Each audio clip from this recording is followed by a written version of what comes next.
بسم اللہ الرحمن الرحیم۔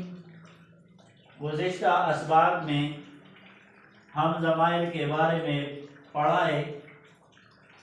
آج کے درس الدرس الثانی والعشرون، جس کو لیسن نمبر 22 کہتے ہیں، پڑھ رہے ہیں۔ اس سبق میں آج ہم حروف استفہام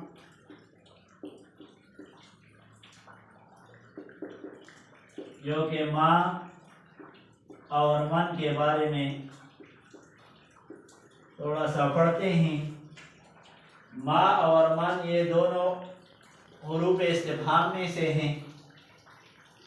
دونوں میں فرق صرف اتنا ہے کہ ماں غیر ذوی العقول کے بارے میں جب کسی چیز کے بارے میں پوچھا جاتا ہے تو اس کے ساتھ ماں کا استعمال ہوتا ہے۔ اسی طرح من جو ہے ذوی العقول کے استفہام کے لیے استعمال ہوتا ہے۔ ماں کے معنی ہیں ماں کے معنی ہے کیا، اور من کا معنی ہے کون۔ فرق اتنا ہے کہ ماں غیر ذوی العقول اور من ذوی العقول کے پوچھنے کے لیے استعمال ہوتے ہیں۔ مثال کے طور پر ہم جملے لکھتے ہیں۔ مثلا ہم کہتے ہیں ما ھذا، ما ھذا یہ کیا ہے، تو عربی میں یہ کیا ہے اس کے لیے ہم جملہ لکھیں گے ما ھذا، ما ھذا یہ کیا ہے۔ تو یہ استفہام ہوا، کسی چیز کے بارے میں پوچھا گیا تو آپ اس کا جواب دیں گے کہ یہ فلاں چیز ہے۔ مثلا میں نے کہا ما ھذا یہ کیا ہے، ما ھذا، تو میں اس کا جواب کس طرح دوں گا؟ تو ھذا مکتب، ما ھذا یہ کیا ہے، ھذا مکتب یہ میز ہے، یہ میز ہے۔ ما ھذا یہ کیا ہے، تو یہاں پہ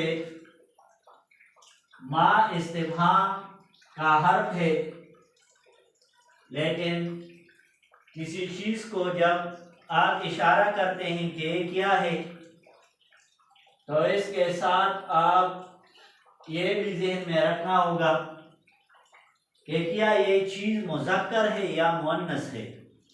مثلا میں نے کسی چیز کے بارے میں پوچھا کہ یہ کیا ہے، تو عربی میں ما ھذا اور ما ھذہ دونوں استعمال ہوتا ہے، لیکن پوچھنے والے کے لیے یہ لازمی ہے کہ وہ کسی چیز کے بارے میں پوچھ رہا ہو کہ اس کو پتہ ہو کہ یہ مذکر ہے یا مؤنث ہے۔ اگر میں کسی چیز کے بارے میں پوچھتا ہوں اور وہ مؤنث ہو تو پھر ما ھذا کے بجائے میں ما ھذہ کہوں گا کہ یہ کیا ہے۔ مثلا میں پوچھتا ہوں ما ھذا یہ کیا ہے، گھڑی کی طرف میں نے اشارہ کیا ما ھذا، تو یہ غلط ہوگا کیونکہ گھڑی عربی زبان میں اس کو الساعہ کہتے ہیں، اور ساعتن چونکہ مؤنث ہے تو اسی وجہ سے میں ما ھذا کے بجائے ما ھذہ سے سوال کروں گا۔ ما ھذہ یہ کیا ہے، مثلا میں نے گھڑی کی طرف اشارہ کیا یہ کیا ہے، ما ھذہ، کیونکہ ساعہ مؤنث ہے اسی وجہ سے میں یہاں پہ ما ھذا نہیں بلکہ ما ھذہ استعمال کروں گا۔ ما ھذہ یہ کیا ہے، تو اس کا جواب ہوگا ھذہ ساعتن یہ گھڑی ہے۔ ما ھذہ یہ کیا ہے، ھذہ ساعتن یہ گھڑی ہے۔ اسی طرح ایک اور جملہ، مثلا میں اس کے بارے میں پوچھتا ہوں ما ھذا یہ کیا ہے، تو سوال کرنے سے پہلے میرے ذہن میں یہ ہوگا کہ کیا اس کو عربی میں کیا کہتے ہیں۔ اور کیا یہ مذکر ہے یا مؤنث ہے؟ اس کو عربی زبان میں جوال کہتے ہیں، اور جوال چونکہ عربی زبان میں مذکر استعمال ہوتا ہے تو اسی وجہ سے جب میں اس کے بارے میں پوچھوں گا تو میں اس طرح جملہ لکھوں گا ما ہاذا، کیونکہ مذکر ہے، ما ہاذا یہ کیا ہے؟ تو آپ جواب دیں گے ہاذا جوال،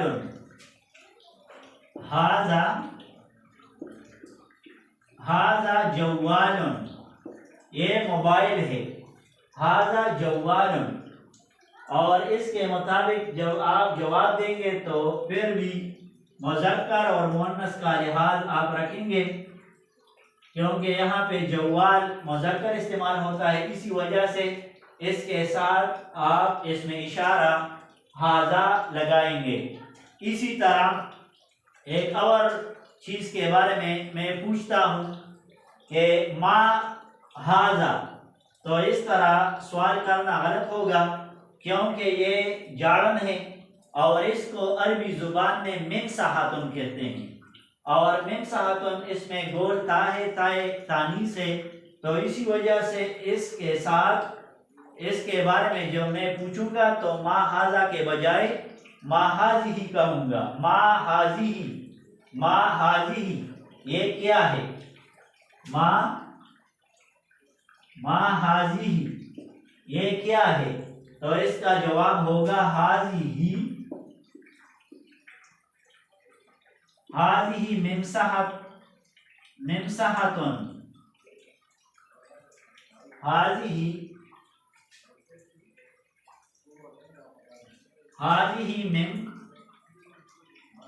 ممسحۃ یہ جاڑن ہے۔ اسی طرح ایک اور جملہ اس کے بارے میں پوچھتا ہوں ما ہاذا یہ کیا ہے؟ تو پوچھنے والے کے ذہن میں یہ ضرور ہوگا کہ کیا یہ چیز مذکر استعمال ہوتا ہے یا مؤنث استعمال ہوتا ہے، تو اس کے مطابق وہ اس میں اشارہ لائیں گے، ما ہاذا یہ کیا ہے؟ ما ہاذا یہ کیا ہے؟ تو اس کا جواب ہوگا ہاذا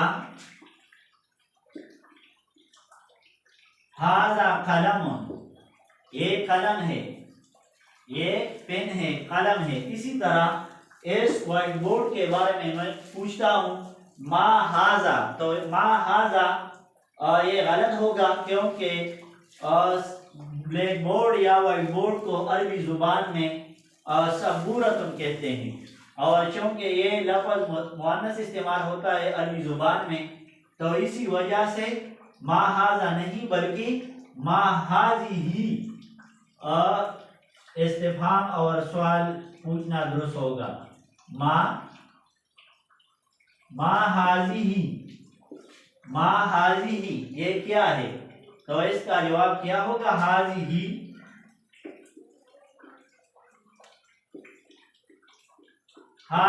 سبورۃ یہ بورڈ ہے، ہاذہ سبورۃ۔ پھر بلیک بورڈ اور وائٹ بورڈ میں فرق ہوتا ہے، اگر وائٹ بورڈ ہو تو ہاذہ سبورۃ بیضاء، یہ وائٹ بورڈ ہے، یا اگر بلیک بورڈ ہو تو ہاذہ سبورۃ سوداء، کیونکہ عام طور پر دو قسم کے بورڈ استعمال ہوتے ہیں اور ٹیچنگ کے لائن میں، کبھی بلیک بورڈ ہوتا ہے کبھی وائٹ بورڈ، تو جب بلیک بورڈ ہو تو ہاذہ سبورۃ سوداء، اگر وائٹ بورڈ ہو تو ہاذہ سبورۃ بیضاء، یہ وائٹ بورڈ ہے، سفید بورڈ ہے۔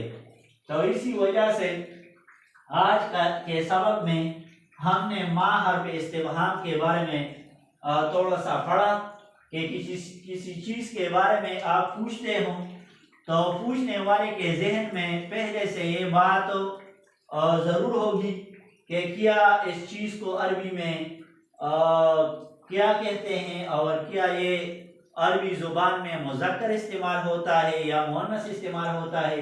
اگر مذکر استعمال ہوتا ہو تو ما کے ساتھ وہ ہاذا اس میں اشارہ لگائیں گے. اگر مؤنث وہ چیز استعمال ہوتا ہو جس کے بارے میں وہ پوچھتا ہے تو اس کے ساتھ ما کے ساتھ ہی وہ استعمال کریں گے. مثلا جس طرح ہم نے ان جملوں میں اس کے بارے میں تھوڑا سا مشق کیا. واحد دعوانا ان الحمد للہ رب العالمین.